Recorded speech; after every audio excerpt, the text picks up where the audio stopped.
Salut à tous et bienvenue sur ce nouvel épisode du podcast Une vie de liberté. Je suis Tony, entrepreneur, marchand de biens et investisseur. Auparavant chef d'entreprise, prisonnier d'une belle rat race, ce métro boulot dodo infernal, j'ai fait un burn-out en 2012 qui a tout remis en question. Je voulais changer de vie pour tout simplement vivre, avoir du temps pour profiter de ma famille et de mes proches, voyager et faire au quotidien une activité riche de sens. Grâce à mes investissements, j'ai réussi à atteindre mon indépendance financière en 2018 et depuis 2019 déjà, je partage ma passion de la liberté tous les 15 jours sur ce podcast et dans tous mes contenus.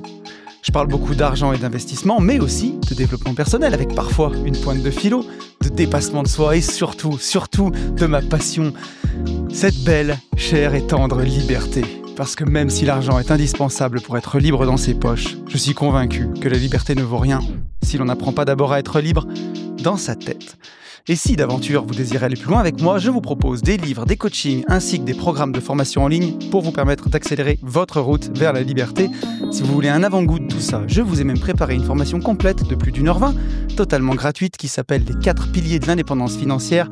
Elle a déjà été téléchargée plus de 1500 fois et elle réunit et elle explique tous les leviers que j'ai utilisés et que j'utilise encore pour vivre cette belle liberté au quotidien. Tout ça est disponible sur notre site www.abinvest.net ou alors en description de cet épisode. Et c'est à nouveau avec un grand et encore un grand plaisir que je vous retrouve pour cet épisode. Et on ne va pas déroger à la règle. Je vous propose de commencer, comme je le fais tous les 15 jours, en remerciant tous les gens qui m'ont écrit sur YouTube suite au podcast de la dernière quinzaine.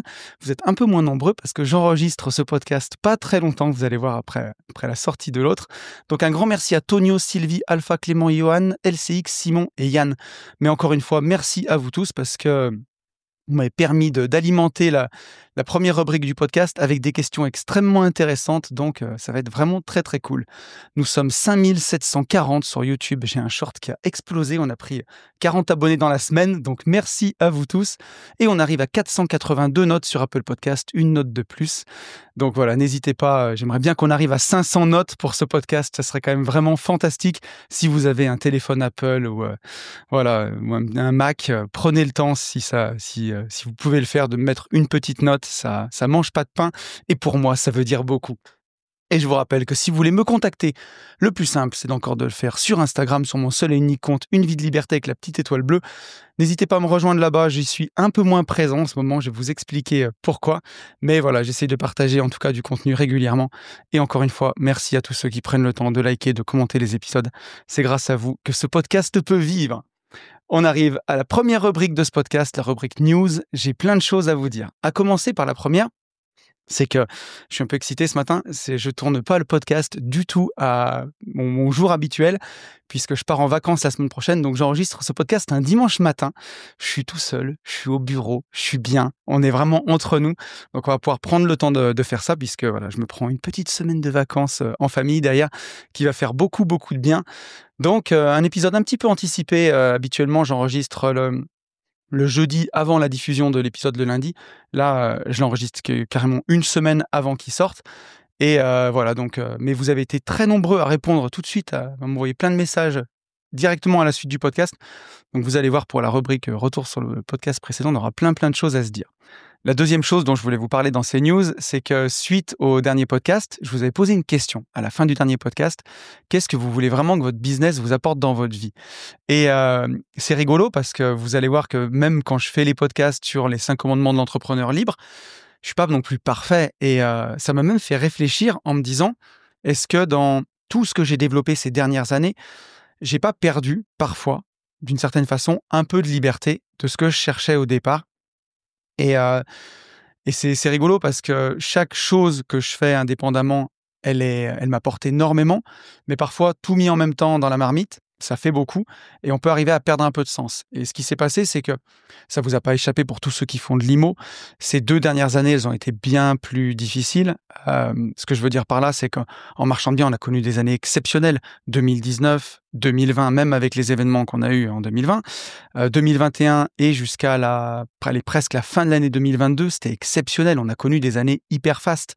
Et du coup, 2023-2024, avec la remontée des taux, ça a été très difficile. en marchant. Et moi, j'ai voulu, je ne sais pas rien faire, donc j'avais pas envie de rien faire. On a développé aussi beaucoup d'activités. On a mis le paquet sur les séminaires sportifs avec les gentlemen pour aussi se permettre de continuer de se rencontrer entre investisseurs, d'avancer, de partager ensemble. J'ai créé Nouveau Départ, où j'ai fini ma formation sur la PNL pour pouvoir transmettre. On a formé notre amie Sylvie en coach. Donc, il s'est passé énormément de choses. Et aujourd'hui, le marchand de biens repart. Et je me suis rendu compte que je pense que je travaillais beaucoup. Et j'ai pris la résolution, à la suite de ce podcast, de travailler seulement 3 heures par jour. Et je pense qu'avant, je travaillais au moins le double. Voir Hello qui monte ce podcast, je pense que ça la fera rigoler parce que, à mon avis, on est plus sur 8 heures par jour. Parce que je mets vraiment tout là-dedans, y compris répondre aux gens sur Instagram, y compris les visites IMO, y compris tourner ces podcasts. Je vais essayer de tout faire tenir, en tout cas pendant quelques mois, en 3 heures par jour, puisque on va dire là, on va repartir au MMA. Au moment où vous écouterez ce podcast, on sera en séminaire MMA. Donc, si jamais vous voulez nous suivre sur Insta, n'hésitez pas à le faire. On va essayer de partager du contenu. Mais le dernier gros morceau qu'on avait, c'était le séminaire entrepreneuriat les 16 et 17 janvier. Et à la suite du séminaire, j'étais censé me reposer un peu et en fait, j'avais encore plein de projets à vous proposer. Et vous allez voir dans cette rubrique news, j'ai tellement de choses, d'envie de partager, tout ça, ça part d'énormément d'envie, mais je me suis rendu compte que je perdais un peu de sens parce que, à côté de ça, je travaillais quand même relativement beaucoup. Et ce podcast m'a fait réfléchir et je me suis dit, je vais expérimenter au moins jusqu'au mois de juillet de travailler 3 heures par jour. Donc, je vous ferai part de cette expérimentation. Là, je sors de la première semaine. Je vous avoue que ça n'a pas été simple de s'arrêter. Ça pousse à déléguer, ça pousse à aller à l'essentiel, mais ça pousse à plein de choses hyper intéressantes, peut-être aller plus vite dans la préparation aussi des podcasts, aller plus à l'essentiel. Donc voilà, je pense que ça va être assez passionnant. J'espère que je vais en déduire des choses qui pourront vous aussi vous aider, mais je pense que ça va être très intéressant. Comme quoi, les podcasts me servent aussi à moi. La deuxième chose que je veux vous dire, c'est que la troisième chose, pardon, séminaire kitesurf en avril à Leucate, il restera 2 places. Bon, le MMA, c'est trop tard. Au moment où vous écoutiez ce podcast, on y est. On n'aura pas été complet au MMA cette année, il restait 2 places. Donc voilà, ça va quand même être une très très belle semaine. Le surf est complet et donc pour le kitesurf en avril à Leucate, il reste seulement 2 places. Donc je vous invite vraiment à aller saisir si vous voulez passer cette semaine avec nous. J'ai vraiment plein de choses à vous dire cette semaine. La formation marchand de biens, la nouvelle formation marchand de biens. Là aussi, dans mes 3 heures par jour, je tenais à faire le montage de ces vidéos moi-même, parce que je voulais ajouter plein de petites animations, de titres. Donc, la formation arrivera normalement pour le 15 avril. La première formation marchand de biens qu'on a fait, c'était surtout une formation division foncière.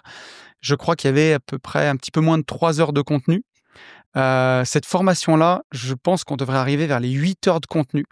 Donc ça reprendra quelques vidéos de l'ancienne formation, à peu près 2 heures, mais il y aura entre 5 et 6 heures de contenu totalement inédit. Donc il y aura toujours la partie division foncière, mais il y aura surtout une énorme partie marchand de biens.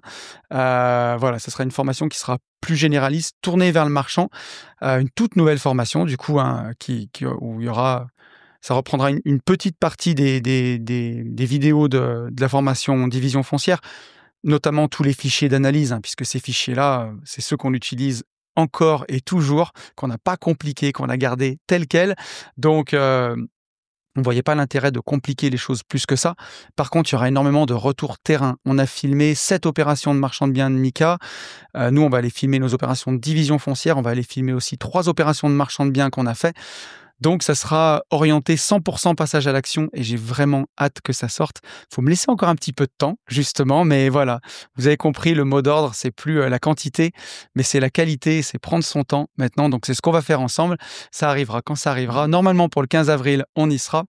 Mais j'ai vraiment hâte de pouvoir partager cette formation avec vous. Et on pourra célébrer ça ensemble au Mastermind Marchand de Biens avec Ben les 26 et 27 juin 2025. Il y a la moitié des places qui sont parties déjà. Et si vous prenez votre place pour la formation Marchand de Biens, vous aurez la nouvelle formation Marchand de Biens incluse. Et tant qu'on est justement dans la suite de ce Mastermind Marchand de Biens, il aura lieu dans nos bureaux avec Ben. Et voilà, nos futurs bureaux, ça avance bien. On est en train de démarrer les travaux intérieurs. On va démarrer incessamment sous peu, normalement d'ici 15 jours. Donc on vous fera aussi suivre ça. C'est vraiment un gros rêve qu'on réalise. On est extrêmement heureux de ces bureaux. Ça va être un lieu de vie pour nous. Ça va être un lieu de vie pour les séminaires. On a hâte de vous recevoir dans ces séminaires et ce sera fantastique. On aura aussi 2 autres événements dont je veux vous parler pour le mois de juin. Il y aura le coaching intensif Nouveau Départ, les 19 et 20 juin 2025. Ça, c'est du coaching 100% PNL. Encore une fois, vous avez tous les liens dans la description de ce podcast, dans ma bio Instagram, si vous voulez aller voir ça. C'est ce que je fais en duo avec mon ami Fabien, avec qui j'anime le podcast Nouveau Départ. Donc voilà, 2 jours de coaching 100% PNL, ce sera les 19 et 20 juin. On a une formation crypto en préparation qui devrait arriver normalement assez rapidement. Au moment où vous écoutez ce podcast, elle devrait arriver dans les semaines qui suivent. J'espère pour le 15 mars. Sinon, quelques semaines après, encore une fois, vous le savez, voilà, ça arrivera quand ça arrivera, mais le but, c'est de faire quelque chose de qualité. On le voit, la crypto, elle mène au nerf à rude épreuve en ce moment. C'est pas facile et c'est pour ça qu'il faut des bonnes pratiques pour pouvoir investir. Et cette formation crypto, je vous en ai parlé il y a 15 jours dans le podcast. C'est la formation d'un de nos amis qui n'est pas du tout sur les réseaux, une personne qu'on connaît, qui n'est pas quelqu'un des réseaux, mais par contre qui a une grosse connaissance en crypto, qui va tourner cette formation voilà, à visage couvert. Vous n'aurez que son écran et sa voix. C'est quelqu'un qui ne souhaite pas être connu et reconnu, quelqu'un qui veut garder l'anonymat. Mais je pense que ce sera justement une formation exceptionnelle, parce que c'est quelqu'un qui a eu de belles réussites dans ce domaine-là. Une formation vraiment orientée pour les débutants, pour le passage à l'action. Moi, c'est vraiment ce que je voulais. Je me rends compte qu'il y a beaucoup de gens dans la communauté qui n'ont encore pas investi en crypto, même pas mis un petit pied dedans, juste d'avoir un peu de Bitcoin. Alors que, voilà, ça fait déjà, j'investis en crypto depuis 8 ans maintenant, depuis 2017, avec voilà, aussi des beaux résultats. Donc, je trouve que c'est dommage de ne pas faire partie de ça, de ce monde-là. Moi, j'ai pas les connaissances pour vous faire une formation, j'aurais pas cette prétention-là. Donc, ça sera une formation en partenariat, un petit peu comme on a fait Amazon FBA, et j'ai hâte de vous proposer ça. Et il y a encore 2 choses que je veux vous dire pour cette semaine. C'est que je vous en parlerai bientôt. Vous le verrez bientôt, enfin je vous en parlerai bientôt. Mais j'ai réalisé un de mes rêves cette semaine, un rêve fantastique que je voulais faire depuis des années et des années, très symbolique pour moi. Je ne vous en dis pas plus, voilà. Je sais pas, vous irez peut-être de vos spéculations dans les commentaires. Vous le verrez bientôt, mais voilà, je suis très, très heureux de ça. C'est voilà, un beau rêve de réaliser. Et la dernière chose que je veux vous dire, c'est qu'avec Hello, ma compagne, on va faire un séminaire en tout petit comité sur la semaine qui est à cheval entre juin et juillet. Donc si jamais pour certains vous voulez le noter, je suis en train de regarder en même temps que je vous fais le podcast, ça sera du 30 juin au 4 juillet. Ça sera un séminaire autour des chevaux. Voilà, vous le savez, Hello est une grande passionnée des chevaux et voilà, je partage pas mal de moments autour des chevaux aussi avec elle et elle avait cette envie de faire un séminaire autour de l'équithérapie, donc du travail à pied autour du cheval et vraiment centré autour des émotions et on s'est dit: «Mais pourquoi pas joindre nos forces justement où on pourrait se retrouver une semaine, voilà, autour des chevaux pour faire du travail à pied, autour des chevaux, autour des émotions, autour de l'équithérapie, de toutes ces choses-là». Hello vous en parlera bien mieux que moi et puis moi, on pourra faire un petit peu de PNL justement, profiter de cette semaine-là pour aller se recentrer sur nos émotions, sur ce qu'on ressent. Pourquoi pas se recentrer, redonner un peu du sens dans nos vies et puis passer cette semaine ensemble. C'est encore un mastermind qui est en construction. On a bien avancé, on pourra vous proposer ça, mais voilà, il y aura 4 à 6 places, quoi. Voilà, peut-être 8 maximum. Ce sera dans un tout petit gîte, un petit peu comme on avait fait au Parapente, un mastermind en tout petit comité. Si jamais ça vous intéresse, écrivez-moi en DM ou écrivez à Hello en DM sur Instagram pour qu'on vous note. Voilà, il y aura aussi normalement un petit peu de promenade. Enfin, on est en train de travailler dessus. C'est quelque chose qui nous faisait envie à tous les deux, donc ça va être un beau projet. Et je vous le dis en avant-première pour tous ceux qui aiment les chevaux, qui ont envie de passer une semaine avec nous autour des chevaux, autour de la nature, autour du recentrage sur les émotions. Je pense que ça va être quelque chose de vraiment très chouette. Donc voilà, écrivez-moi si vous voulez que je vous note en avant-première. Et j'en ai terminé avec les news et je vous propose qu'on revienne sur le podcast de la dernière quinzaine. Justement, ces 5 commandements de l'entrepreneur libre qui m'ont fait réfléchir justement sur mon rythme de travail. Et voilà, ça me demandait du challenge quand même de moins travailler jusqu'au mois de juillet. Et ça m'a demandé aussi de repousser de nombreux projets. Donc aujourd'hui, ce que je fais, c'est que dès que j'ai une idée, parce que j'ai toujours des idées, je les note dans mon iPhone et je verrai si au mois de septembre, elles me font toujours envie et si c'est toujours quelque chose que j'ai envie de réaliser. Mais voilà, vous l'avez vu déjà avec la formation Marchand de biens qui était déjà dans les tuyaux, la formation crypto dont on va juste faire la promotion pour la communauté. Mais malgré tout, c'est aussi un nouveau projet. Voilà, après on va c'est des trucs où ça va se calmer un petit peu. Mais voilà, quand on a beaucoup, beaucoup de projets, c'est ça aussi être un entrepreneur libre et c'est ce que je voulais vous partager. C'est que entre le moment où on a une idée et le moment où on la réalise, quand on est libre, quand on peut avancer comme ça, il se passe de moins en moins de temps, mais aussi parfois avec les travers que ça peut avoir. C'est pour ça que ces commandements sont importants et c'est pour ça que ça m'a fait aussi du bien de me les rappeler. C'est que, voilà, par rapport à certains commandements, on peut aussi aller, empiéter sur d'autres. C'est encore une fois comme, quand on se ressente sur le tableau des besoins en PNL. Des fois, on peut partir trop dans un sens pour aller répondre à un besoin et en écraser d'autres. Donc, c'est toujours un équilibre à trouver. Et vous aussi, le sujet vous a beaucoup plu. Vous m'avez fait de nombreux retours, même si voilà, il s'est passé que 5-6 jours depuis la sortie du podcast, enfin plutôt 6 jours. Vous m'avez régalé avec vos messages et ça a été même dur de choisir pour ne pas faire trop long. Donc, on va prendre le premier message de Yann. Yann qui me dit « La fuck you money, quelle puissance !» La banque nous a mis une carotte au dernier moment sur notre opération de marchand de biens. D'un coup, elle demande 50% d'apport, hypothèque plus caution perso. On a fait le choix de dire fuck et d'aller lever de l'argent auprès d'investisseurs pour financer cash. Mais avec la fuck you money dans ma poche, j'aurais pris un malin plaisir à les insulter en face à face avec le sourire. Vivement que je puisse dire « Qu'est-ce que vous n'avez pas compris dans le fait que je suis millionnaire, bise Tony ?» Alors pour ceux qui n'ont pas la ref, c'est une ref légendaire des tout premiers. C'est même avant qu'on fasse les podcasts avec Yann, où on faisait les radios libres sur Instagram pendant le confinement. On faisait ça et je racontais l'histoire de notre toute première OP de marchand de biens où le banquier devait nous financer et je devais m'en sortir normalement avec le temps de portage des terrains pour 8 000 € de frais financiers.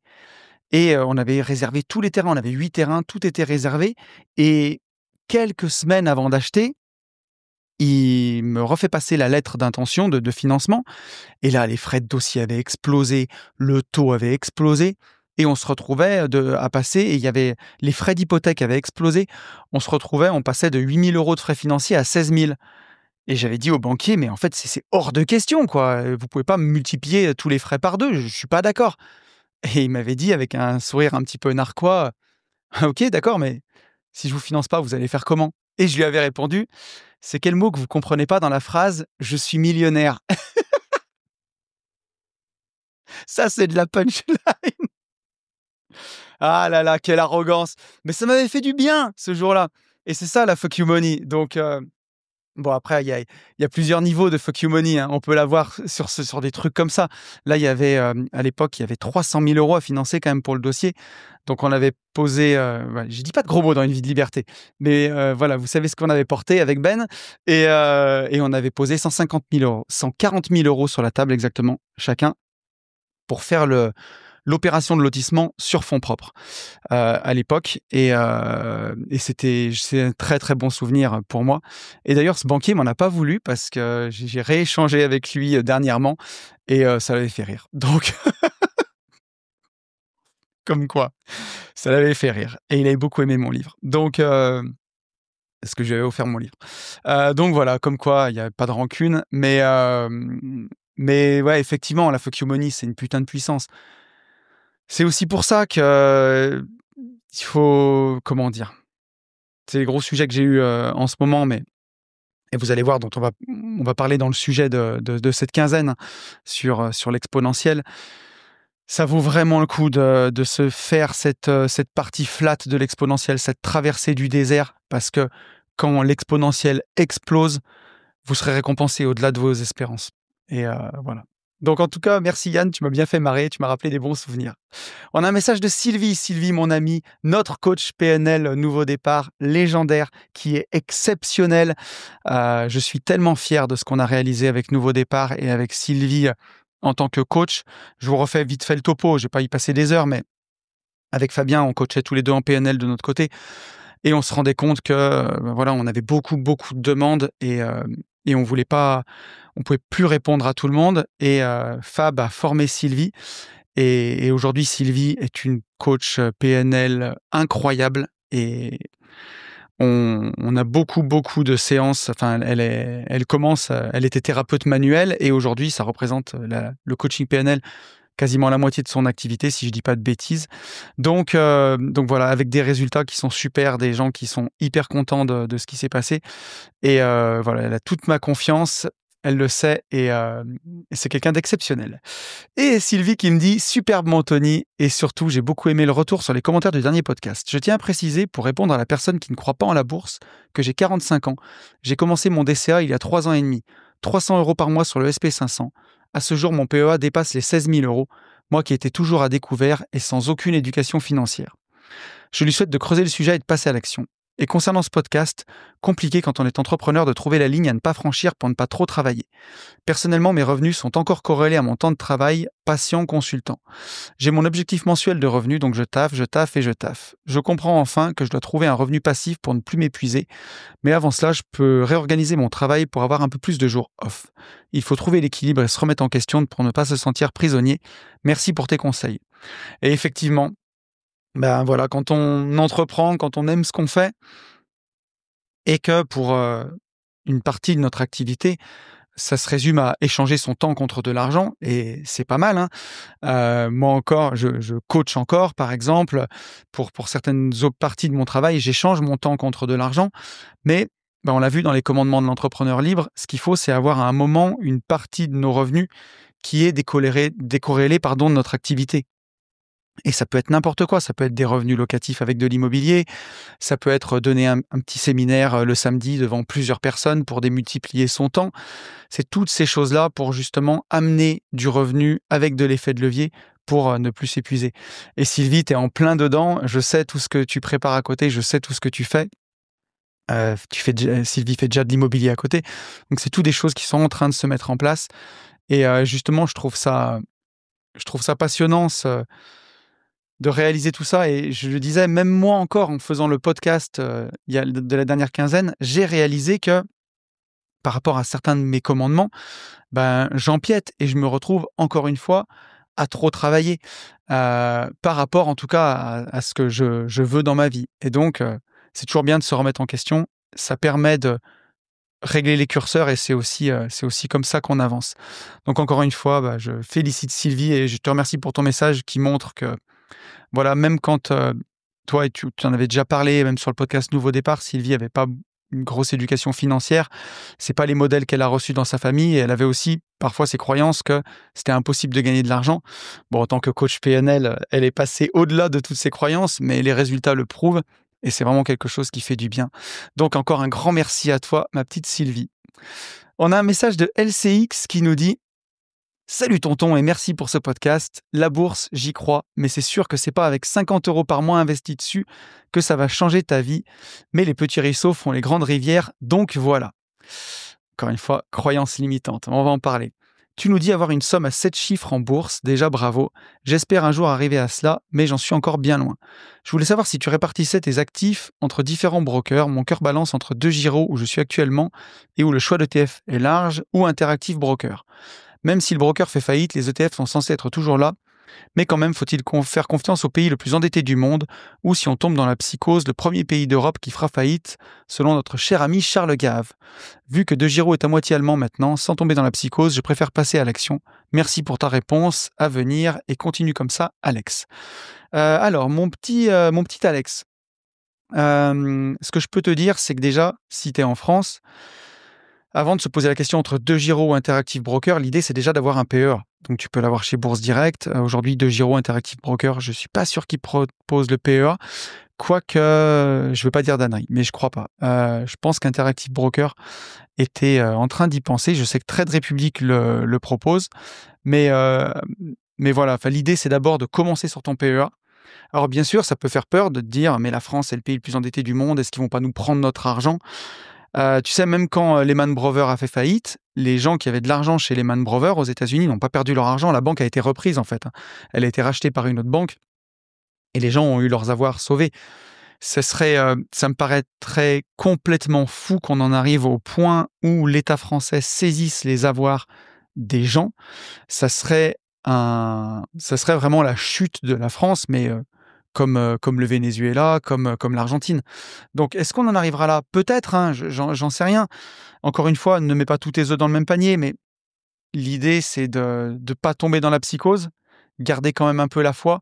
S'il y avait une des banques françaises qui faisait faillite, l'État français, c'est tellement dur d'ouvrir une banque en France, euh, c'est un peu le deal, hein. Il n'y a pas de nouvelle banque qui ouvre, mais en contrepartie, l'État français forcerait n'importe quelle banque, s'il y a une banque qui faisait faillite, forcerait les autres à la reprendre, à reprendre le portefeuille client, parce que ça serait dramatique pour notre notation. Tu sais, notre fameux triple A qu'on a perdu, ça serait dramatique pour notre notation si des Français perdaient leur argent. Euh, internationalement, ça serait une catastrophe. Donc, bien sûr qu'il faut que ça alerte, mais est-ce que pour autant il faut que ça nous bloque et qu'on fasse rien du tout? Je suis pas sûr. Et tu verras le podcast d'aujourd'hui, c'est pour ça que je l'ai fait. Parce que tu me dis, c'est pas avec 50 € par mois que ça va changer ta vie. Forcément, hein, si tu gagnes 10 000 € par mois et que tu mets 50 de côté, ça ne changera pas ta vie. Non. Mais si tu es au SMIC, au salaire minimum, et que tu mets 50 € par mois en bourse, ça te permettra d'avoir une vraie retraite que tu as constituée toi, qui sera l'équivalent de ton salaire. Donc, si tu as un petit peu de retraite étatique, si elle existe encore, ça te changera vraiment la vie. Et encore une fois, il faut que ce soit corrélé à ton salaire. Bien sûr que, je le dirais, on va en parler dans ce podcast, si tu peux mettre 500 € ou 5 000 € par mois, moi j'ai fait des DCA de zinzin, forcément, pour arriver à une somme à 7 chiffres. Tu te doutes que c'est pas avec 50 € par mois, je vais pas te mentir, c'est avec bien plus que ça. Et j'expliquerai aussi comment j'ai fait, parce que j'ai fait des arbitrages IMO et j'ai investi mes arbitrages dans la bourse. Donc là, il y a énormément de choses qu'on peut faire pour accélérer cette exponentielle, justement. Mais, pour autant, pour quelqu'un qui prend cette habitude de faire du DCA tous les mois, oui, ça peut changer sa vie. Et pourquoi on ne le voit pas? Parce que c'est une exponentielle et que l'exponentielle, c'est flat. Mais je ne vais pas rentrer là-dedans parce que, justement, ça introduit le podcast. On va en parler en long et en large et en travers pendant 1 heure, je pense. Et vous allez voir à quel point ça sera puissant. Donc, pour répondre à ta question, pour l'entrepreneur libre, à mon avis, et même pour le salarié libre, moi, j'attaquerai par mon PEA en France. C'est encore le comment dirais-je, l'enveloppe qui est la moins fiscalisée, c'est celle où il y a quand même des bons ETF dedans, à moins que tu aies prévu de te tirer dans 2 ou 3 ans, et à ce moment-là, oui, pourquoi pas Interactive Broker, pourquoi pas DEGIRO, mais si tu as prévu de rester en France, mets ton argent sur ton PEA, je pense. Et on a un dernier message de Tonio. Tonio qui me dit « Merci Tony pour ce super podcast, la petite piqûre de rappel qui fait du bien sur l'exponentielle d'un billet de 200 sur 40 ans qui est déjà dingue. Je pense que trop de gens pensent comprendre, mais sous-estiment le pouvoir des intérêts composés. Le podcast sur l'exponentielle me semble d'utilité publique. Hâte de te rencontrer et d'échanger plus longuement sur nos visions communes et de bénéficier de tes conseils en live au MMA. » Et bien voilà, Tonio, on y est. On y est sur ce podcast sur l'exponentielle. Merci de me l'avoir introduit et on y vient. Donc, vous l'avez compris, ce sera le podcast de cette quinzaine, comprendre l'exponentielle. Et vous allez voir, quand je dis comprendre, c'est pas seulement la comprendre, c'est la comprendre, l'intégrer et la vivre. Et pourquoi j'ai eu envie de parler de ça? Pourquoi j'ai eu envie de vous parler de ce sujet? Parce que c'est déjà un sujet qui me fascine. Et c'est pas pour rien que j'ai appelé ma formation phare sur la bourse, sur l'investissement en ETF, bourse exponentielle. C'est pas pour rien qu'il y a le mot exponentiel dedans. C'est que pour moi, l'exponentiel, c'est un mécanisme qui est magnifique. Ces intérêts composés, ces intérêts cumulés, ça peut nous permettre d'atteindre nos rêves les plus fous si on décide de la vivre. Et ça peut aussi nous entraîner dans le trou si on n'y prend pas garde, que ce soit en finance ou dans le reste de notre vie. Et en fait, je me rends compte en discutant, en ayant eu les retours sur le podcast de la dernière quinzaine, qu'il y a peu de gens qui comprennent l'exponentiel. Quand je dis comprennent, c'est ils la comprennent peut-être de façon intellectuelle, conceptuelle, ils voient ce que c'est une courbe exponentielle. Alors si vous ne voyez pas du tout ce que c'est, que vous étiez nul en maths ou que vous étiez au collège contre le radiateur, je vous encourage à mettre le podcast en pause, vous tapez dans Google ou vous demandez à ChatGPT de vous dessiner une exponentielle. C'est une courbe qui est flat au départ et qui explose dans le temps pour monter quasiment verticalement à la fin. Et cette courbe, voilà, il y a des gens qui la voient, conceptuellement ils comprennent, hein, mais il y a peu de gens qui en sont convaincus au point de croire en l'exponentielle. Voilà, comme on croirait en l'univers, comme on croirait en Dieu. D'avoir cette foi en l'exponentielle jusqu'au point de décider de vivre l'exponentielle et la matérialiser dans leur vie. Et pourquoi ? Parce que l'humain pense linéairement, et vous allez voir, on va avoir beaucoup de temps dans ce podcast pour comprendre ça. L'être humain, il pense linéairement alors que le monde évolue exponentiellement. Ça, faut l'avoir en tête. Et l'objectif de cet épisode, ce sera de vous montrer pourquoi cette incompréhension, cette dichotomie entre notre pensée linéaire et le monde qui évolue de façon exponentielle, pourquoi cette incompréhension, elle nous limite dans beaucoup de domaines de notre vie, et pas que le domaine financier, et comment on peut décider aujourd'hui de vivre cette exponentielle et d'en tirer pleinement parti. Alors, l'exponentielle, qu'est-ce que c'est ? Qu'est-ce que c'est justement ? Au-delà de cette courbe que je vous ai décrit, que je vous ai montré sur YouTube avec mes petits doigts, et que vous pouvez voir rapidement un graphe exponentiel n'importe où sur Internet, cet effet exponentiel, je vous le disais, il est sous-estimé par la plupart des gens. Ils ne se rendent pas compte. Alors, on va faire un tout petit peu de maths dans le début de ce podcast, mais je vous promets que je vais vulgariser. Il y a un physicien qui s'appelle Albert Bartlett qui a dit « Le plus grand défaut de la race humaine est notre incapacité à comprendre la fonction exponentielle ». Je l'avais publié en story il n'y a pas longtemps. Moi, je l'avais détourné pour vous parler de la bourse, justement, que les gens dépensent leur argent au lieu de l'investir et ils ne se rendent pas compte à quel point, avec le temps, l'exponentielle peut démultiplier leur pouvoir d'achat et peut changer leur vie, ils s'en rendent pas compte. Albert Bartlett, lui, c'était pas tout à fait pour ça, c'était plutôt pour parler des phénomènes négatifs sur la pollution, par exemple, le fait qu'on ne se rend pas compte de ces effets cumulés sur les pourcentages. Et il a fait un discours, Albert Bartlett, justement, que je vais vous lire, un petit morceau de ce discours, pour illustrer ça, pour que les gens le comprennent mieux. Et dans ce discours, il disait: prenez juste le nombre 70, divisez-le par l'accroissement en pourcents par unité de temps, et cela vous donne le temps de doublement. Ainsi, dans un exemple d'une croissance de 5% par an, vous divisez 70 par 5 et vous trouvez que la quantité qui s'accroît double de taille tous les 14 ans. Donc là, si on dit que la population s'accroît de 5% par an, on divise 70 par 5, ça fait 14, et on comprend que la population va doubler tous les 14 ans. Il continue son discours et il nous dit: bien, vous pouvez vous demander d'où vient ce 70. Eh bien, la réponse est que 70, c'est approximativement 100 multiplié par le logarithme naturel de 2. Si vous voulez le temps de triplement, vous utilisez le logarithme naturel de 3. Ainsi, tout ça est très logique. Mais vous n'avez pas besoin de vous souvenir d'où ça vient, souvenez-vous juste de 70. Donc ça, je fais une petite pause, mais 70, c'est un nombre qu'on utilise énormément. Quand on dit, par exemple, le rendement historique du SP500, c'est 10. Si on divise 70 par 10, ça fait 7. Ça veut dire que notre capital va doubler tous les 7 ans sur le SP500. Donc, l'explication mathématique, je vous ai dit qu'on ferait un peu de maths, puis que je ne peux pas vous saouler, attention. L'explication mathématique, c'est le logarithme naturel de 2, c'est 100 multiplié par le logarithme naturel de 2. Nous, on s'en fout. Rappelez-vous juste de 70. Si on vous dit que la bourse monte de 10% par an, 70 divisé par 10, ça veut dire qu'elle double tous les 7 ans. Ça permet de calculer le temps de doublement. Donc, on va reprendre notre discours d'Albert. J'aimerais que chaque personne fasse ce calcul mental à chaque fois que nous voyons un taux de croissance de n'importe quoi dans les médias.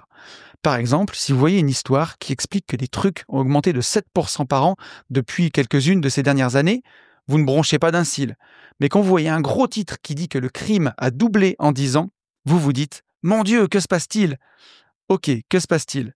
7% de croissance par an, divisé 70 par 7, le temps de doublement est de 10 ans. Mais notez que si vous voulez écrire un gros titre pour attirer l'attention des gens, vous n'écrirez jamais que le crime augmente de 7% par an. Personne ne saurait ce que ça signifie. Maintenant, vous savez ce que 7% signifie. Et ça, c'est vraiment important. Quand on nous dit l'inflation a augmenté de 7% cette année, on ne se rend pas compte qu'en fait, l'inflation, elle va doubler en 10 ans. Les prix vont doubler en 10 ans si on continue sur un rythme de 7% par an. On se dit 7%, c'est pas grand-chose. Mais en fait, sur 10 ans, 7%, c'est pas 70% d'augmentation. Les pourcentages ne s'ajoutent pas. Au contraire, les pourcentages, ça fait des intérêts cumulés. Et donc, ça double en 10 ans. C'est là où, dans les médias, quand ça fait les gros titres, ça peut nous tromper. Il faut y faire très attention. Et c'est ça aussi, ne pas comprendre l'exponentiel. Se dire que 7% par an, on se dit, c'est pas si grave. Mais en fait, ça veut dire que ça va doubler en 10 ans. Et là, il enchaîne sur un exemple positif, on va dire, sur les grains de riz, pour nous montrer l'exponentiel.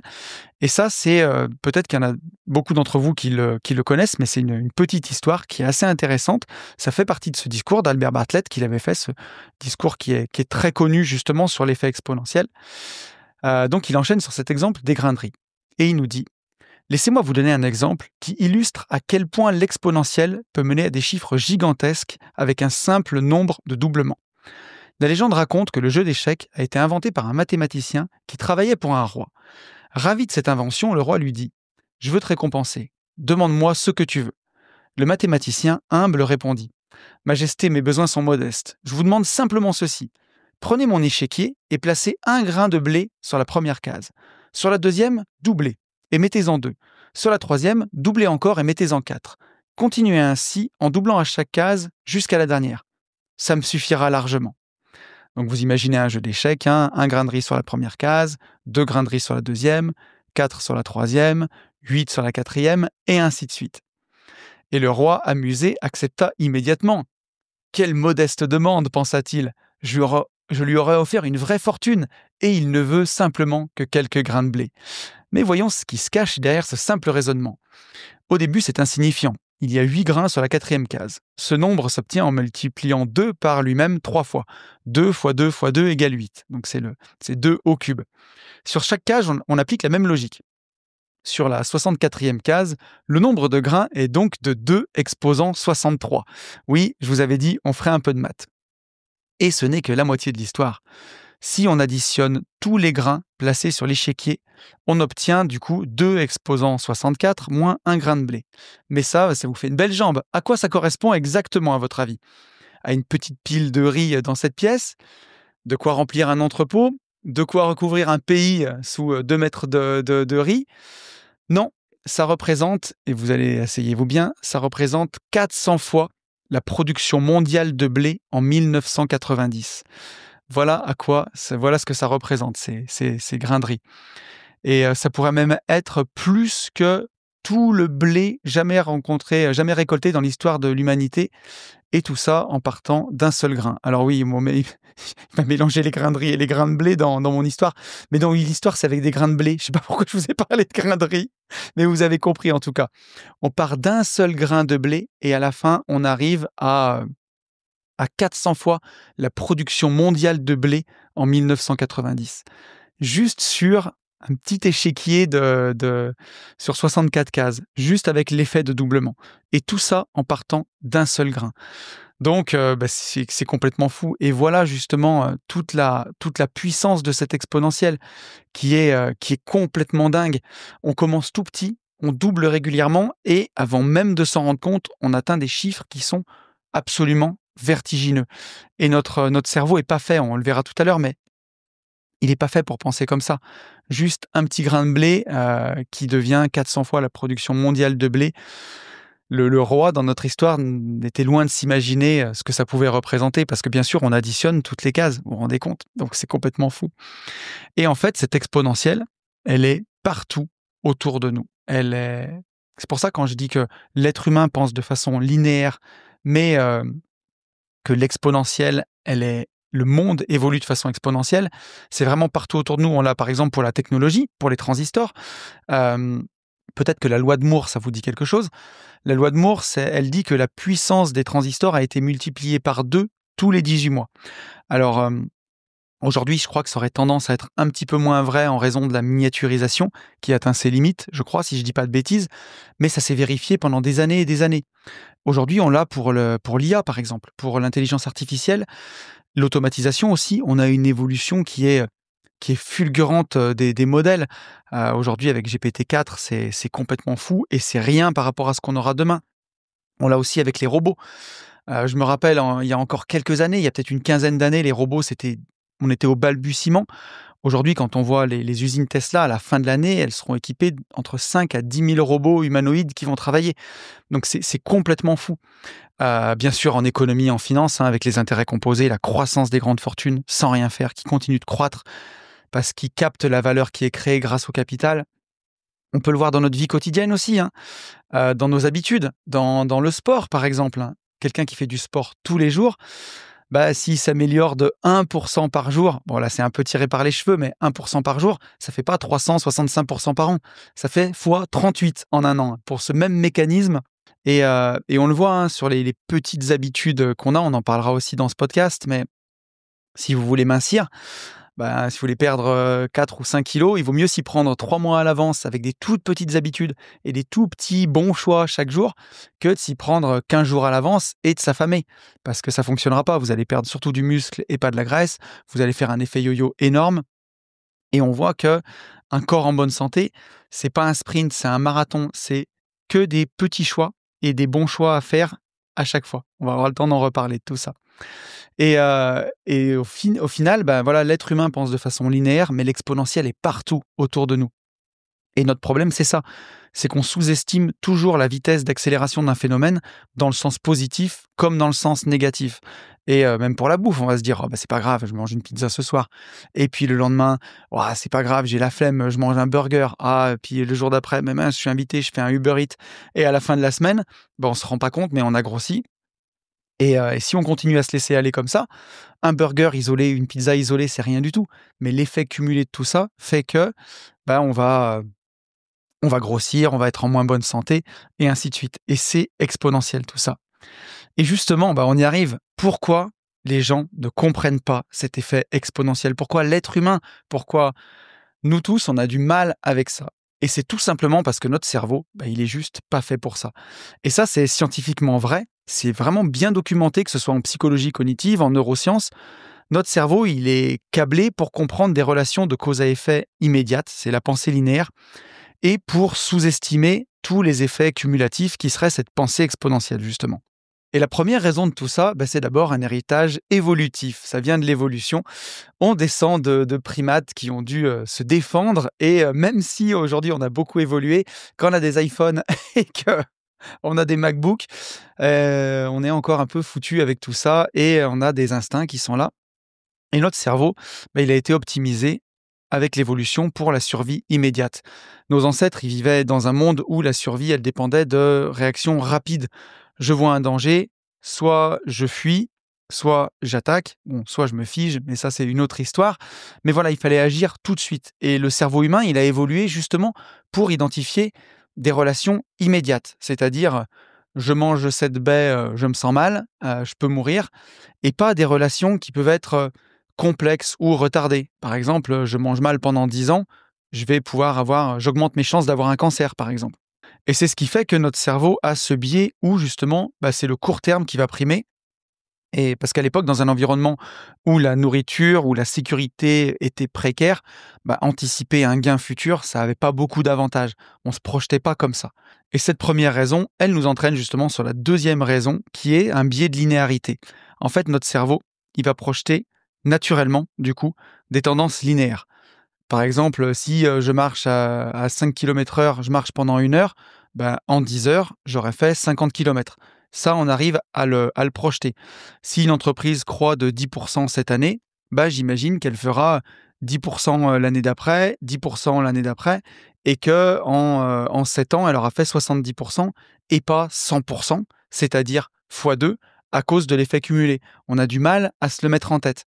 Et le cerveau, il a du mal à intégrer cette accélération de l'effet cumulé parce que c'est des concepts qui demandent une abstraction mathématique, en fait. C'est-à-dire manipuler des concepts mathématiques sans les voir directement dans la réalité. C'est de faire du calcul de tête, imaginer ça de tête. Et ça, à cause du biais de linéarité, c'est assez difficile. Et en plus de ça, les Français sont nuls en maths. Et moi, le premier à l'époque, j'étais nul en maths. Et pourtant, j'ai terminé ingénieur en génie physique. Mais moi, le premier, hein, je me souviens qu'en première, j'avais 7 de moyenne. J'ai réussi à remonter à 11 en terminale et j'ai quand même eu 7 au bac. J'étais nul. Alors qu'en physique, on faisait les mêmes maths. On faisait les intégrales en maths, j'avais 7. On faisait les intégrales en physique, j'avais 17. Parce que en physique, j'étais bon, en bio, j'étais bon. Et pourtant, c'est les mêmes maths qu'on utilise. Et aujourd'hui, la finance, c'est des maths.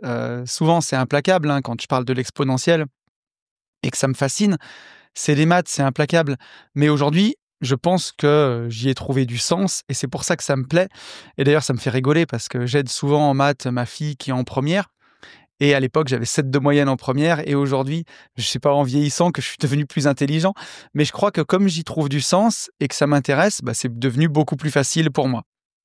Donc, encore une fois, il faut essayer de s'y intéresser.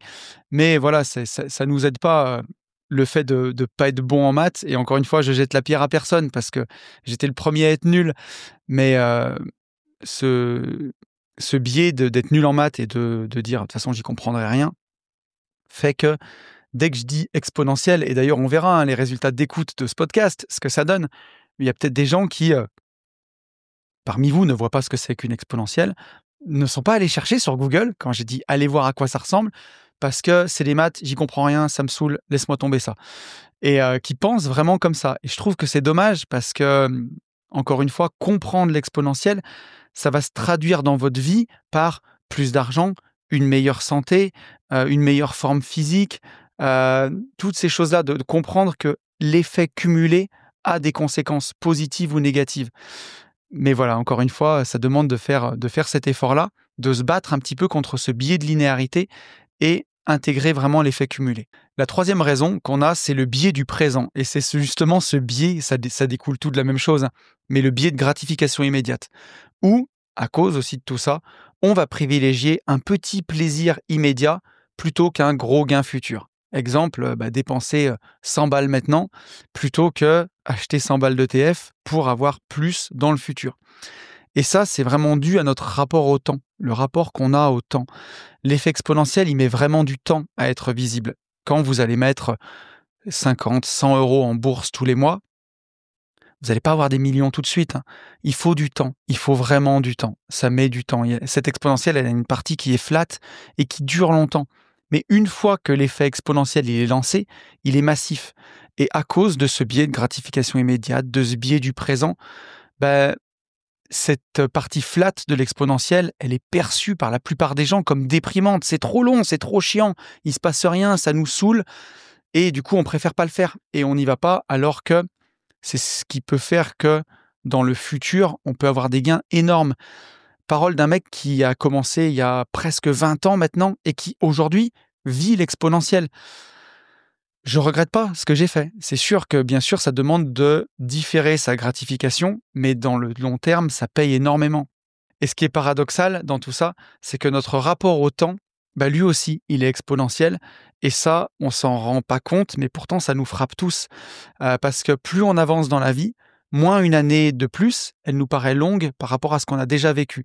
Quand vous aviez 10 ans et que vous étiez dans votre 11e année, une année de plus, ça représente 10% de ce que vous avez vécu. Donc, ça vous paraît long quand vous êtes enfant. Mais quand vous avez 50 ans, alors j'ai pas encore 50 ans, mais c'est pour l'exemple, et que vous vivez une année de plus, finalement, c'est que 2% de ce que vous avez vécu. Donc, ça vous paraît beaucoup moins long. Et en fait, plus on avance dans la vie, plus le temps nous semble passer vite. Et voilà, moi je me rappelle, hein, quand j'étais enfant, le temps me paraissait durer beaucoup plus longtemps.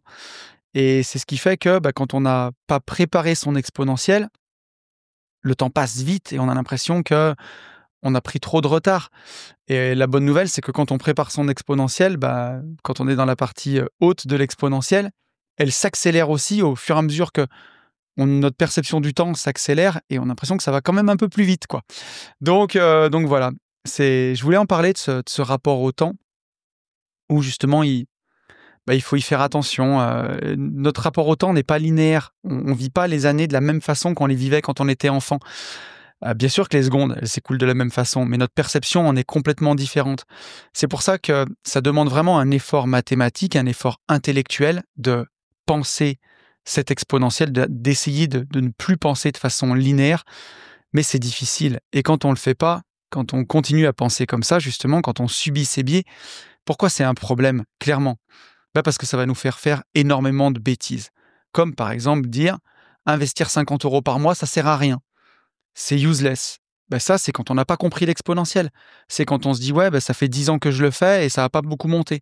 Oui, parce que quand on met que 50 euros par mois, ça paye souvent au bout de 20 ans. Donc, c'est des habitudes comme se brosser les dents. Si tu ne te brosses pas les dents d'une semaine, tu verras pas l'effet sur tes dents. Tu vas te les brosser une semaine après, elles seront encore nickel. Si tu ne te brosses pas les dents pendant 1 an ou pendant 2 ans, tu auras les dents toutes pourries. Et voilà, et ça commence par rater une journée de brossage de dents, puis 2, puis 3, puis 4. Mais l'effet exponentiel fait que plus tes dents seront pourries, quand elles auront commencé à se carier, ce sera la fin des haricots. Donc, investir, c'est comme se brosser les dents. C'est pour ça que c'est aussi important de le faire de façon aussi régulière, son DCA. C'est un exemple qui parle.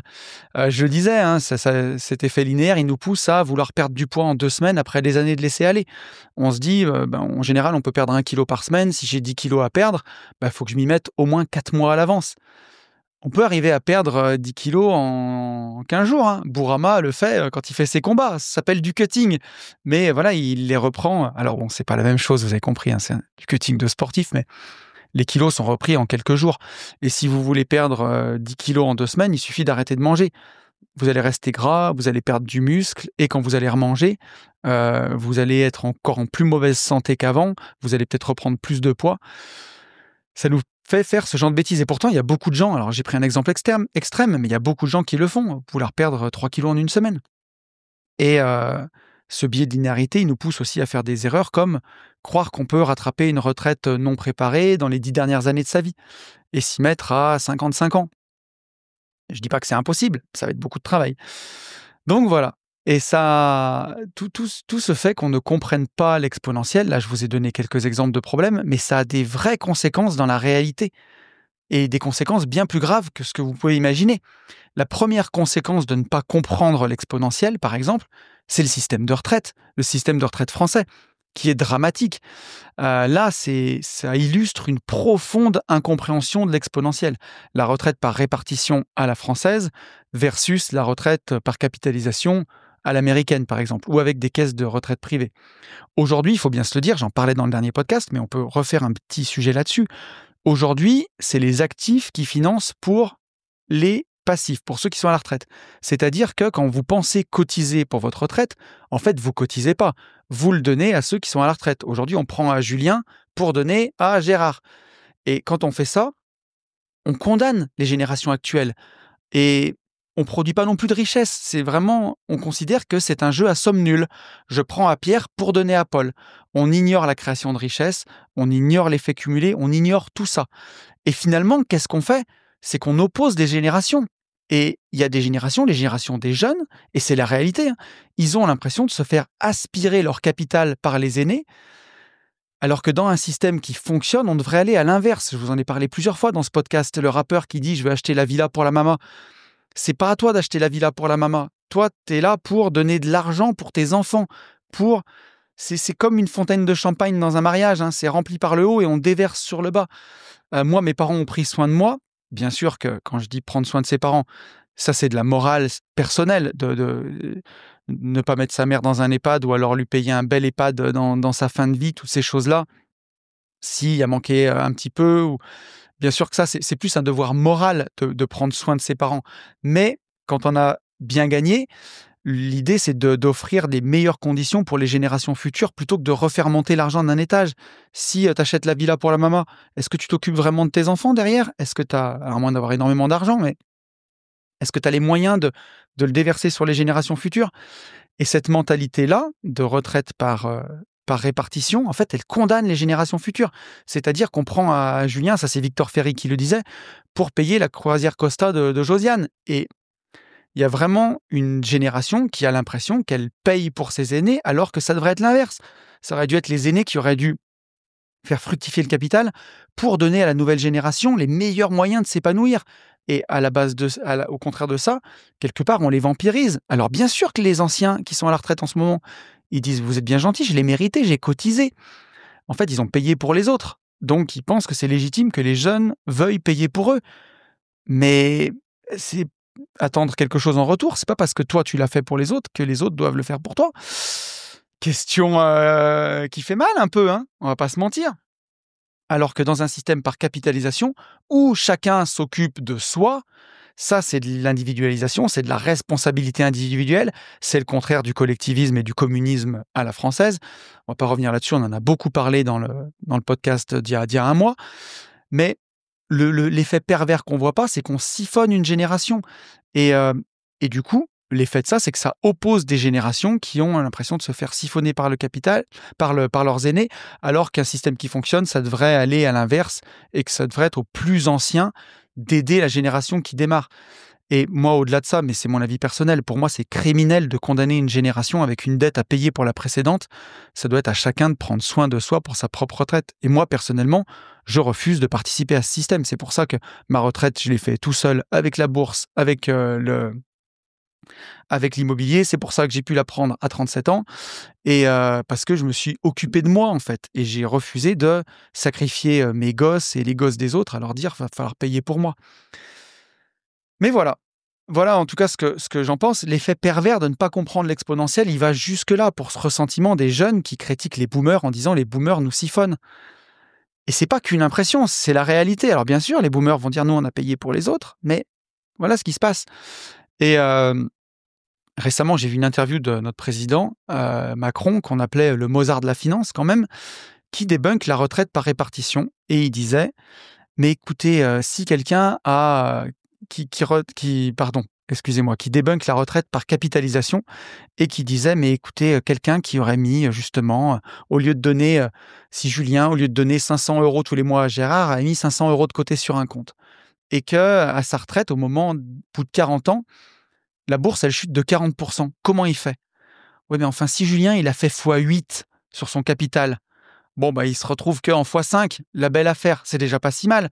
Et de toute façon, Julien, à la retraite, va pas retirer l'intégralité de son capital au jour 1. Il va prendre juste ce qu'il a besoin mois par mois. Donc je trouve que c'est de l'escroquerie intellectuelle de tenir ce discours-là. Et surtout venant de quelqu'un qui a été banquier, qui sait très bien comment les choses fonctionnent. Donc voilà, je trouve que c'est grave.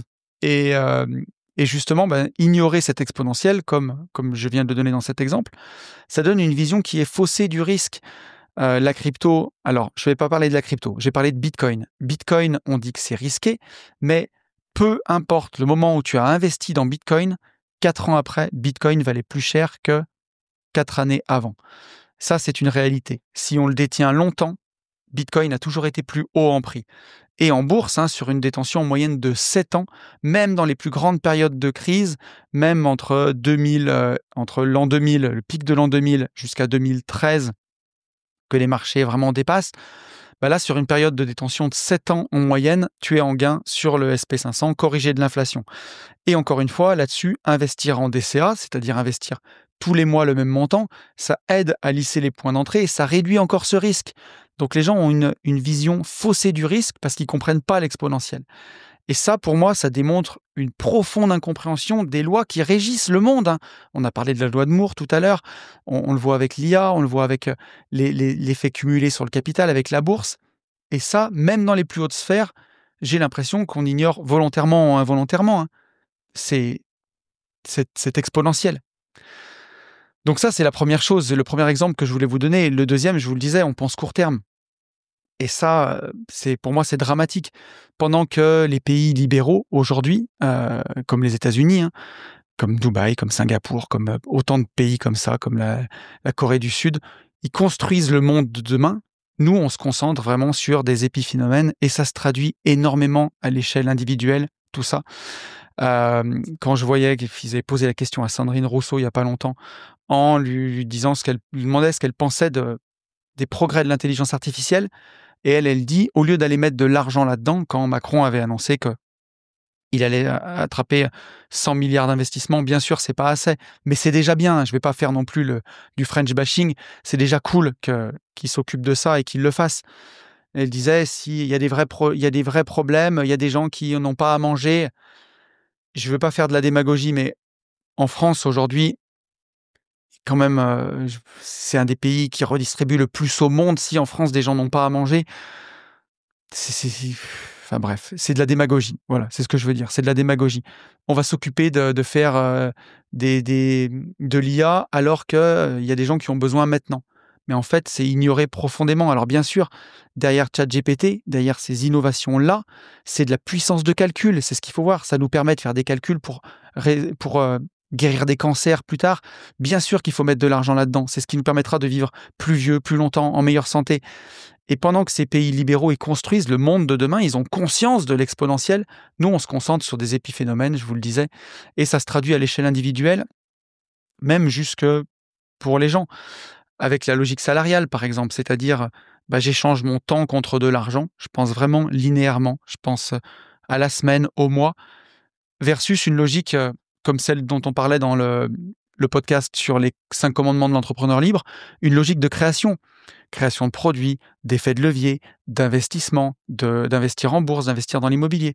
Alors encore une fois, bien entendu, vous le savez, je ne crache pas sur le salariat, hein, mais c'est pour illustrer mon exemple. Pour une personne qui aujourd'hui n'aurait pas d'emploi, son premier réflexe, ça pourrait être de créer un service, de créer un produit, de résoudre un problème, d'apporter de la valeur, de trouver un client. Mais le premier réflexe, le plus souvent, c'est d'échanger son temps contre de l'argent. C'est juste pour illustrer cette pensée linéaire. Et c'est pas grave, mais c'est le premier réflexe. Et ça, c'est de la pensée linéaire, c'est-à-dire je multiplie 35 heures par semaine par 10 euros, 15 euros, 20 euros de l'heure. C'est des maths qui sont linéaires.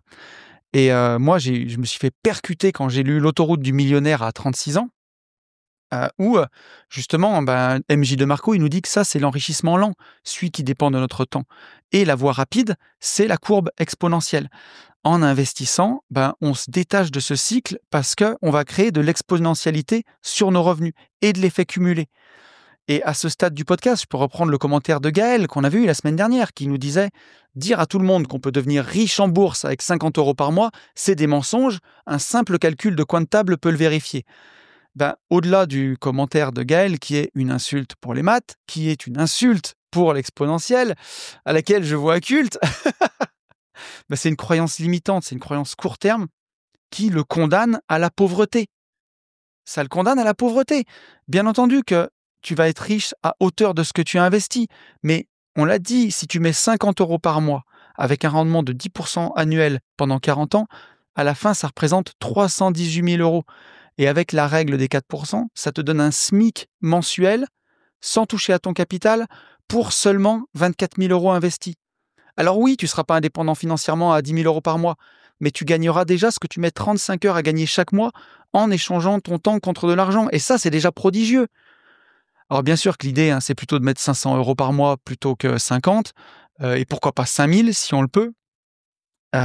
L'idée, ça va être de gonfler son exponentiel par tous les moyens, et on en parlera dans la fin du podcast, mais qu'on ne vienne pas me dire que même 50 euros par mois, c'est nul. Je ne suis pas d'accord. Si c'est à la hauteur de tes moyens, je ne suis pas d'accord. C'est 50 euros par mois, c'est pas nul du tout. Et cette pensée court terme, elle se traduit aussi par l'incrédulité des gens quand ils voient de la réussite chez les autres. Parce que comme ils pensent court terme, comme ils ne comprennent pas l'exponentiel, ils ont du mal à croire que c'est possible. Et ils ne réalisent pas que la richesse, c'est une affaire de processus et ce n'est pas une affaire d'événement. Le processus, c'est l'exponentiel, c'est les 50 euros par mois ou les 500 euros par mois de DCA. C'est acheter des biens immo régulièrement, les mettre en location, encaisser des loyers et faire de l'effet cumulé. Et c'est ce qui fait qu'un jour, du jour au lendemain, on a l'impression que tu es devenu riche. Moi, c'est l'impression que j'ai eue. J'ai eu l'impression que je suis devenu riche du jour au lendemain parce que mon exponentiel a pété.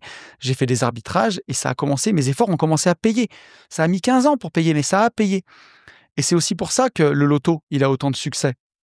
Les gens, ils espèrent devenir riches par un événement. Bam, je gagne au loto, je prends 15 millions. Et ils passent leur vie, du coup, à négliger le processus, c'est-à-dire la création de richesses sur le long terme par l'investissement. Et ça fait mal. On arrive au troisième exemple que je vois dans le quotidien de ce mépris de l'exponentiel, c'est que justement, on ne méprise pas seulement l'exponentiel, mais on méprise le temps en remettant l'investissement à demain. Alors que pour l'exponentialité, notre meilleur allié, c'est le temps. Et le temps, il est nécessaire pour que l'exponentielle, elle fonctionne. Et c'est pour ça que c'est important de démarrer le plus jeune possible. C'est ça qu'il faut faire, démarrer le plus jeune. On l'a vu tout à l'heure, quelqu'un qui investit toute sa vie 50 euros par mois avec un rendement de 10% annuel pendant 40 ans, il arrive à 318 000 € à la retraite. Donc lui, il a investi à 20 ans, il a pris sa retraite à 60. Mais si jamais tu profites de la vie, tu vois, comme on dit, et que tu commences que 20 ans avant la retraite, pour avoir le même capital, il faut investir 418 € par mois. Il faut investir 8 fois plus. Et si tu t'y prends 10 ans avant la retraite, pour avoir le même capital, il faut investir 1 544 € par mois, soit 30 fois plus. Et c'est là où ça fait mal, et c'est là où on comprend que pour bénéficier de l'exponentiel, il faut attaquer le plus tôt possible. On l'a toujours dit, le meilleur moment pour investir, c'était il y a 20 ans. Le deuxième meilleur moment, c'est maintenant, tout de suite. Maintenant. Je blague avec ça, mais rappelez-vous du podcast que j'avais fait sur les vampires. Eux, ils vivent éternellement, ils ont un rapport différent au temps. Donc, ils ont le temps pour l'exponentiel. Mais pour nous, simples mortels, il faut démarrer le plus tôt possible. Et ça, c'est le plus important. Alors, je ne veux pas vous laisser comme ça. À la fin de ce podcast, je voulais vous donner justement 4 conseils pratiques pour maximiser l'exponentiel dans votre vie. Le premier conseil, ce sera de toujours réfléchir au plaisir différé pour arbitrer ses choix financiers. Ça va être vraiment hyper important. Alors, le premier truc, c'est surtout ne tombez pas dans le piège de la rat race. Aujourd'hui, dépenser tout votre salaire et faire confiance à l'État pour sauver vos miches à la retraite, c'est vivre dans une bulle, c'est ne pas se rendre compte de ce qui se passera. Les retraites, c'est un système de Ponzi, c'est quelque chose qui s'écrasera le premier. Peut-être pas la finance, peut-être que les banques tiendront, mais s'il y a un truc qui va péter, ça sera le système des retraites. Il y en aura toujours, mais ce sera pète-zouille, quoi. Ce sera 800 balles par mois, peu importe ce que vous ayez cotisé. Donc, l'idée, la première chose, c'est ne tombez pas dans le piège de la rat race et investissez dès maintenant. N'oubliez pas que, avec ce qu'on a dit, avec l'exponentiel, 1 euro que vous épargnez aujourd'hui, il vaudra entre 6 et 8 € quand vous prendrez votre retraite.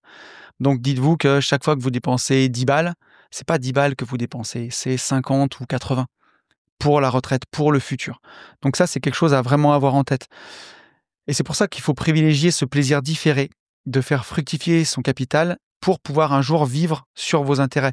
Si vous mangez votre capital en permanence, vous n'aurez jamais le plaisir de vivre avec vos intérêts. Moi, je peux vous donner l'exemple. À l'époque, je m'étais offert un BMW Z4 il y a 10 ans maintenant. Bon, il m'a donné beaucoup de plaisir. C'est une voiture que j'avais payée 10 000 €, que j'ai revendue 10 000 € quelques années après.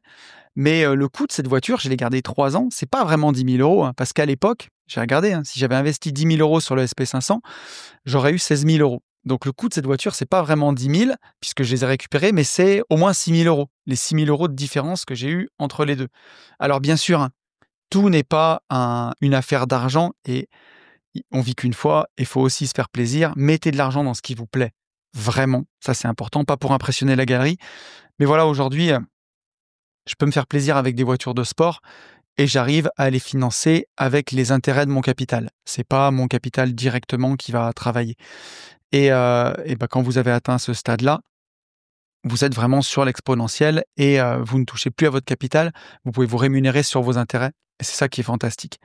Donc voilà, ça ne veut pas dire qu'il faut arrêter de vivre, bien entendu, mais vaut mieux penser à nos objectifs profonds et se rappeler ce pouvoir de la gratification différée et trouver du plaisir dans le fait de voir son capital augmenter, voir sa liberté augmenter, voir le fait que tout ça, ça nous protège de plus en plus. Donc, trouver du plaisir dans l'investissement et dans le plaisir différé aussi. Je vous disais, j'ai réalisé un de mes rêves que vous verrez dans quelques temps. Je suis comme un gamin de pouvoir réaliser, de pouvoir faire ça, mais comme quand j'avais acheté la Porsche, par exemple, pour donner cet exemple-là, j'étais comme un enfant et je suis toujours comme un enfant. Je l'ai emmené à la révision la semaine dernière. Je l'avais un peu mis de côté pour l'hiver parce que c'est pas très agréable de sortir une voiture comme ça. Encore, elle est 4 roues motrices, mais sous la pluie ou sous la neige ou sous le sel de la route. Mais chaque fois que je la conduis, c'est merveilleux. Et pourtant, c'est une voiture, j'ai dû différer son achat pendant au moins 5 ou 6 ans. Donc voilà, la gratification différée n'en est que plus agréable parfois. Le deuxième point sur lequel je veux alerter votre attention, c'est l'effet cumulé, c'est des habitudes. Donc, créez des habitudes dès maintenant qui vont pouvoir créer de l'effet cumulé dans le temps, sur vos compétences, sur le sport, sur le business. Ça va être hyper important. Et pour vous donner un exemple, je vais vous donner plutôt un exemple négatif de ça, où je m'étais fait une réflexion et je l'avais partagé d'ailleurs en story. Donc les plus fidèles d'une vie de liberté ont peut-être vu passer cette story, où j'étais allé en Martinique début 2021, où j'avais passé des moments merveilleux. Et un moment sur une plage, j'avais vu quelqu'un qui avait l'air d'aller très très mal. Et pourtant qui avait l'air j'avais discuté un peu, quelqu'un qui avait l'air d'être quelqu'un de bien. Et je m'étais dit, comment on peut arriver à une situation aussi extrême de précarité alors que à l'origine on est quelqu'un de bien? Et en fait, je me suis dit, c'est par une somme de petits choix négatifs accumulés. Et c'est tout bête, hein, mais c'est que des petits choix, des mauvais choix à la suite. Typiquement, un soir de semaine, vous allez voir où je veux en venir. Mais vous sortez un peu plus tard que d'habitude, vous picolez un peu plus que d'habitude, vous pouvez pas vous réveiller le lendemain et vous ratez un entretien d'embauche. Bon, ben, ça vous saoule, et plutôt que de vous remettre en question et de vous dire: «Là, j'ai vraiment déconné, je me refais une santé et j'arrête», ce qui serait en soi pas grave, ça peut arriver à des gens très bien de se mettre une cuite et de rater un entretien d'embauche, mais vous continuez là-dedans. Vous dites: «Oh, bah, ce soir, je ressors et je repicole un peu», et ainsi de suite. Et du coup, ça fait 1 mois que j'ai pas de boulot, donc je me mets au chômage. Puis finalement, je me dis que vivre comme ça, bon an mal an, ça passe. Des fois, je me remonte un peu, mais je repars. Et en fait, par une succession de mauvais choix comme ça, je vais pas travailler, je repicole, bah, petit à petit, de proche en proche. Et fumer un peu des cigarettes, bah, au début, ça m'abîme un peu les dents, ça me les jaunit. Puis à un moment, j'ai une dent carriée à cause de ça, et puis je fais rien et je continue. Puis à un moment, j'ai les dents toutes pourries. Et puis, bah, quelques années après, on a mauvaise mine, on ressemble à un marginal, on est alcoolique, on n'a plus de travail.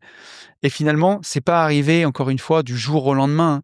La plupart des gens, ça peut vous arriver quand vous croisez quelqu'un qui a l'air d'être un sans domicile fixe, ou quelqu'un qui a l'air d'être un alcoolique, ou qui est un alcoolique, il est pas né alcoolo, hein. C'est des successions de... Alors bien sûr, on arrive dans le domaine des addictions, donc je suis pas en train de fustiger les addictions, bien entendu, c'est très difficile de se défaire d'une addiction. Et je peux vous en parler parce que c'est des sujets qu'on traite avec la PNL. Et quand on arrive dans les addictions, c'est qu'on est...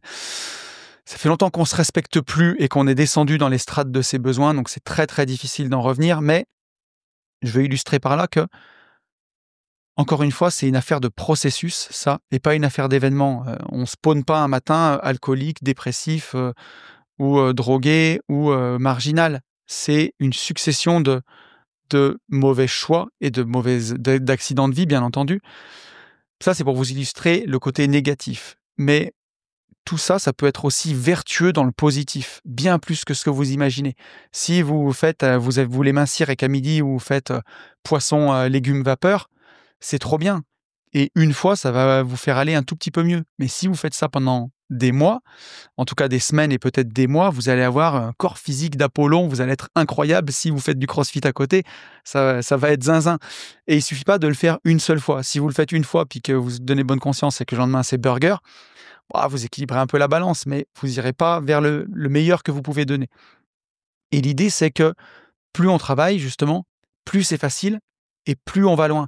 Et que s'y prendre au dernier moment, ça marche pas. Donc il faut commencer tôt, il faut commencer le plus tôt possible, il faut mettre en place son DCA en bourse, cette habitude de DCA en bourse tous les mois, cette habitude de routine de visite IMO, cette habitude de routine alimentaire, cette habitude de routine sportive, entraînez-vous 3 fois par semaine à heure fixe. Et plus vous ferez ça, comme moi, mais Une vie de liberté que j'enregistre un jeudi sur 2 entre 8h du matin et 10h, c'est calé dans mon agenda 1 an à l'avance. Bah, cette routine, c'est ce qui me permet de produire 26 podcasts par an, et ainsi de suite. Et c'est comme pour tout. Et en fait, si tu t'améliores d'1% par jour, on l'a dit, hein, au bout de 5 jours, au bout d'un an, t'as pas fait plus 100%, enfin, t'as pas fait plus 365%, tu t'es amélioré fois 38. Donc, c'est tiré par les cheveux, mais vous l'avez compris. L'idée, c'est que plus tu t'améliores, plus c'est facile. Si tu as réussi à manger bien propre, que tu as fait du sport et que tu as déjà une bonne forme physique, si tu t'es laissé aller pendant les vacances, il suffira d'1 semaine ou 2 pour revenir à ta forme physique. Si ça fait des années que tu as laissé un peu tomber ça, bah, ça va être très long. Donc plus tu le feras, plus ce sera facile. Et ce que je veux dire par là, c'est que, en fait, c'est vivre l'exponentiel, comprendre l'exponentiel, c'est comprendre, et je dis ça parce que c'est pas facile et parce que j'aime bien aussi la pizza et les burgers, mais c'est que chaque tout petit choix compte dans le bon ou dans le mauvais sens. Et chaque 50 € par mois de DCA, que Gaël, tu le veuilles ou non, ça compte. Et voilà, chaque part de pizza, elle compte malgré tout. Donc, bien sûr qu'il y a un équilibre à trouver, encore une fois, mais c'est se rappeler de ça. L'effet cumulé, il est présent, il compte. Donc, créer des habitudes qui vont s'accumuler en positif dans le temps. Le troisième point sur lequel je veux insister, c'est faites de votre mieux dans le présent et appuyez là où vous avez un levier. Bien sûr que la partie flat de l'exponentielle, c'est très long. Et qu'on peut assimiler ça à une traversée du désert un peu, où on se dit c'est long, c'est long, c'est long. Mais vous n'avez pas de prise sur les rendements de la bourse. Vous ne pouvez pas agir dessus. Vous n'avez pas de prise sur le prix du Bitcoin. Vous ne le savez pas. Par contre, vous avez de la prise sur le jour J, sur ce que vous pouvez faire aujourd'hui.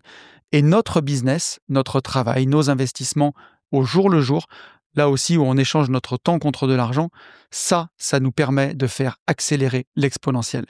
Et j'étais allé à la conférence de Green Bull au FIT, de Yann Darwin et à l'époque Pierre Albertini, et il nous parlait à l'époque de Y égale à X pour faire évoluer son patrimoine. Y égale A fois X. Et c'est-à-dire que parfois, il fallait pas se concentrer que sur le pourcentage de gains sur une année, mais sur l'évolution de notre capital. Ben moi, j'irais, c'est-à-dire, par ça, il veut le dire, si j'investis 100 000 € à 10%, je gagne 10 000 €. Et il nous disait, plutôt que de se focus sur le 10% où vous n'avez pas tout à fait la prise, mettez votre focus sur le 100 000 €. Travaillez pour mettre 150, 200 000 € à travailler, plutôt que de se focaliser sur essayer d'investir à 11% ou 12% plutôt qu'à 10%. Moi, j'irais encore plus loin en disant que tout est important en fait. Avec notre travail quotidien, ce qu'on fait au quotidien, le but, ce que je fais avec ma société de marchand de biens par exemple, c'est d'augmenter mon capital en bourse, de faire des opérations immobilières pour augmenter mon capital. J'ai pas la prise si cette année la bourse va faire 5, 10, 15, 20% ou moins 5%, je le sais pas. Par contre, j'ai la prise sur comment je peux augmenter mon capital au jour J. Et ça, c'est magnifique. Et j'irai même encore plus loin en disant que Y égale à X, mais l'année prochaine, le capital, c'est le capital augmenté du rendement de l'année passée. Et donc, l'idée, c'est de pousser ça sur de l'effet cumulé année après année pour tenir le rythme. Donc, voilà ce qu'on veut faire dans le quotidien, c'est agir pour augmenter notre capital. Et pour ça, on peut acquérir des compétences qui vont prendre de la valeur avec le temps. On peut arbitrer son patrimoine, et là, on va refaire un peu de maths, mais pour passer d'une progression logarithmique à une progression exponentielle. Donc, je vous laisserai taper un logarithme sur Internet. Vous me direz si ça vous intéresse, mais comme j'ai pris la résolution de ne travailler que 3 heures par jour jusqu'au mois de septembre, jusqu'à après les vacances, c'est une formation que j'ai décalée, mais j'avais très envie de vous la faire, une formation sur l'arbitrage de patrimoine qui est basée sur les ateliers que je donne à la parenthèse indépendance. Je pense que ça peut être très, très intéressant. Il y aura de la technique dans cette formation, mais ce sera une formation surtout pratique, basée sur mon expérience, sur tous les arbitrages de patrimoine que j'ai faits et qui m'ont permis justement d'augmenter mon exponentiel et de passer d'une courbe de progression qui prenait la forme d'un logarithme à une courbe de progression qui prend la forme d'une exponentielle. Donc ça, je pense que ça peut être très, très intéressant, mais justement, si vous voulez augmenter votre exponentielle, l'idée, c'est d'arbitrer du patrimoine. Bien entendu, vous pouvez aujourd'hui automatiser certaines tâches, vous pouvez déléguer, trouver des gens à qui déléguer, scaler votre business, ça va être très intéressant. Investir, réinvestir votre argent, utiliser l'effet de levier en immobilier, par exemple, pour accroître votre exponentielle. Et ça va être vraiment très intéressant. Et justement, je vais reprendre une phrase de Simon. Simon qui avait mis un message justement pour rebondir sur le dernier podcast, qui me disait, il m'a rappelé un podcast de Tougan que j'avais vu, qui disait « Le rendement du capital est plus pérenne que la croissance passagère des ventes ». Et ça, c'est vrai, c'est ce qu'on veut pour atteindre l'exponentiel. C'est avoir ce rendement exponentiel de notre capital qui nous permettra de passer tous les moments de la vie où ce sera plus difficile. Là, quand je vous dis « Faites de votre mieux dans le présent, appuyez là où vous avez un effet de levier », 2023-2024, en marchand bien, ça a été très compliqué. On a fait 5 fois moins que ce qu'on faisait les années d'avant. Et là, ça y est, ça repart. Mais justement, heureusement que j'avais ma croissance du capital qui était encore là, bien entendu, parce que c'est ce qui permet de bénéficier de rente, tout simplement, et de dormir l'esprit tranquille. Et le 4e et dernier point qu'on va aborder, c'est de s'entourer de personnes qui comprennent l'exponentiel pour pouvoir accélérer votre propre développement. Et on l'a dit tout au long de ce podcast, problème de l'exponentiel, ce qui est dur, c'est cette progression qui est quasiment invisible au début. On met de l'argent de côté, mais on ne le voit pas exploser parce que le début de l'exponentiel est plat. Mais voilà, après, heureusement, elle explose une fois qu'on a passé un certain seuil. Et ce point d'inflexion, il arrive toujours après un temps de stagnation. Moi, j'ai eu l'impression d'être tout le temps pauvre à toujours réinvestir pendant au moins 10 ans. Et voilà, on le vit mieux au début, cette traversée du désert, on va dire, quand on est bien entouré. Quand vous avez des gens qui sont dans le même mood que vous, dans la même progression que vous, dans le même état d'esprit, qui ont envie de la même chose. On le vit bien mieux quand on est bien entouré. Et on peut prendre l'exemple, pour illustrer ça, de quelqu'un qui investit par rapport à ses amis qui n'investissent pas. Et ça, je sais que vous êtes nombreux à le traverser. C'est pour ça que ça va être hyper important de vous entourer. Et cet entourage-là, vous pouvez le créer dans des apéros IMO, dans des apéros Invest, dans de l'entourage virtuel, comme avec moi, par exemple, ou avec les gentlemen investisseurs. Mais venez nous voir en mastermind, venez au kitesurf, il reste 2 places. Mais blague à part, c'est hyper important justement de vous entourer pour le vivre. Parce que, pour prendre cet exemple de quelqu'un dans son groupe d'amis, il a plein d'amis qui gagnent correctement leur vie, qui se font plaisir, qui dépensent tout ce qu'ils gagnent et qui pensent que l'État sauvera leur miche à la retraite avec une retraite étatique et que tout ira bien. Et vous, à côté, vous avez décidé d'investir. La plupart du temps, les 10 à 15 premières années, et c'est long, 10 à 15 ans, la situation, elle est parfois difficile à vivre parce que, comme on investit, comme chaque mois, on va mettre 10, 15, 20, 25, 30% de notre salaire de côté pour faire des apports dans des biens immo, pour investir en bourse, notre niveau de vie, il paraît même moins élevé que nos amis qui peuvent être dans la consommation, où ils vont avoir une belle maison, une belle voiture, faire des voyages, avoir tout à crédit. Mais voilà, il y a un moment, vous arriverez au point de pivot. Et à ce moment-là, pendant que eux, ils vont continuer leur vie sur une montée linéaire, en pensant linéairement et en évoluant linéairement, vous les lâchez et vous êtes dans l'exponentiel, la partie verticale de l'exponentiel. Et là, clairement, vous êtes irrattrapable en fait. Et quand je dis irrattrapable, c'est que là, on arrive dans des facteurs x2, x4, x8 et vous les laissez complètement sur le carreau et c'est irrattrapable. Donc je sais qu'il y a beaucoup de gens qui m'écrivent sur Instagram, qui suivent le podcast, qui sont là-dedans et qui me disent « Mais Tony, en fait, je suis frustré. Moi, je mets plein de pognon de côté, j'ai l'impression que ça sert à rien. Mes potes, ils kiffent leur vie, ils dépensent. » Si vous attaquez à 25 ans, peut-être que cet exponentiel-là, ce vrai effet exponentiel dont je parle, il arrivera qu'à 40 ans. Mais la vie est longue, hein. Elle est courte, mais elle est quand même longue. Et c'est un mec de 43 ans qui vous parle, hein.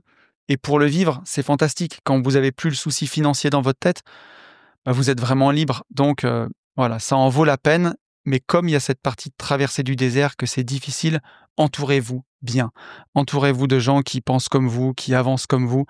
Et voilà, puis bien sûr, checkez que votre exponentiel est bien en train de se former, que vous faites tout ce qu'il faut pour la nourrir.